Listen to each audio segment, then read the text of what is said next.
Што е концептот за кој што се залагате на овој план? Легализација или декриминализација, тоа го дискутиравме. Значи, еве имаме тука двајца експерти, мене кога ќе седнам покрај луѓе кои што толку се запознаени со оваа проблематика, ми импонира и ми представува чест, јас сум информатичар по професија, но користејќи нивното знаење, компаративните анализи, од оно што се случува во светот, како е уредено, ние сакаме да направиме еден соопфатен и одржлив модел кој што ќе биде применлив тука во Македонија. Нели не може ниту еден модел да се преслика комплетно и да биде соодветен за ова поднебје, за кај нас или за нашата држава. Така што, еве, грубо кажано, ги користиме, односно во соработка со невладините организации сме во потрага по изнаоѓање на едно најдобро законско решение, секако со вклучување на многу јавност, многу дебата, бидејќи доколку не е моделот оптимален, не може да биде ни одржлив. Што ви се главните аргументи за да тргнете воопшто во ваква иницијатива за легализација на рекреативната употреба на марихуана?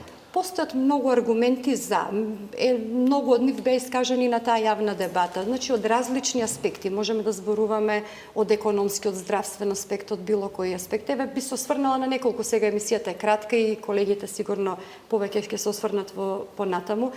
Значи, една од аргументите е дека со легализација на марихуаната се намалува криминалното дејание во врска со продажбата на марихуаната, односно се преселува од сивата зона, односно црниот пазар, во рамките на законските норми кои што ќе ги постави државата или во рамките на она што ќе одефинираме како закон за легализација.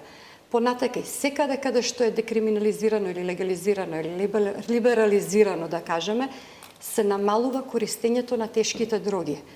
Исто така се намалува користењето и на самата марихуана и алкохолот и сите други, еве да речеме, субстанции кои што имаат одредено дејство. Моето следно логично прашање е: имавте ли некаква координација за сега, барем генерална, со дел од партнерите во коалицијата? Например, бидејќи СДСМ е најголемата партија, веројатно главно е што велат во СДСМ. Што мислат за ова? Значи, неформални разговори секогаш има, со самото тоа што ние сега кажувам за пратеникот Горан Милевски, кој воедно и председател, организирал јавна расправа на оваа тема.